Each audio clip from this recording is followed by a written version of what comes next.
బుద్ధుడు చెప్పాడు, నిన్ను నువ్వు సంస్కరించుకో అంటే మనని మనం సంస్కరించుకోవడం అంటే నీకు గురువు దగ్గరికి వెళ్ళే వరకు అజ్ఞానాన్ని జ్ఞానం అనుకుని ప్రవర్తించవు.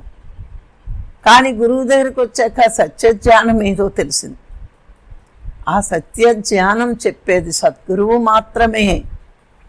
ఏంటి సత్యజ్ఞానం? అప్పటి వరకు విగ్రహమే దేవుడు అనుకున్న మనము మరి పత్రిగారి దగ్గరికి వెళ్ళేటప్పటికి ఆత్మే దైవం అని, అది కూడా నువ్వు దైవానికి ప్రతిరూపంగా భూమి మీదకి వచ్చావు.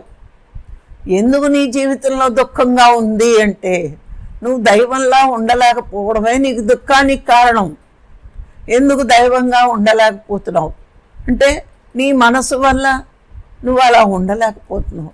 మరి ఆ మనసు లేకపోతే నువ్వు దైవమే. మా మనసుని ప్రపంచం వైపు తిప్పావు. మనసు అన్నీ కోరుతుంది, అవి దక్కితే సంతోషం, దక్కకపోతే దుఃఖం.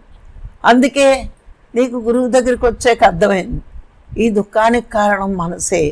ఈ మనసును తీసే మార్గం శ్వాస ఒక్కటే. ఈ మనసును కంట్రోల్ చేసేది శ్వాస ఒక్కటే అని గురువు నేర్పాడు నీకు. అది గురువు నేర్పడం ఏంటి? భగవద్గీతలో ఉంది, ఉత్తర గీతలో ఉంది, బుద్ధుడు చెప్పాడు. మరి గురుగీతలో శివుడు చెప్పాడు.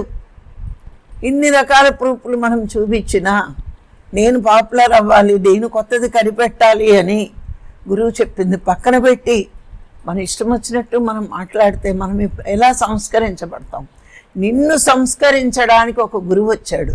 మరి ఆయన మాటలు వినకుండా, ఆయన చెప్పిన సాధన మనం చేయకుండా, ఆయన చెప్పిన సత్యాన్ని మనం పాటించకుండా, ఆత్మే దైవం అన్నప్పుడు ఆత్మారాధనలో ఉండాలి, కానీ విగ్రహారాధనలో ఉండవలసిన అవసరం లేదు అని ఎలుగెత్తి చాటాడు నాడు బుద్ధుడు, నేడు పత్రిజీ.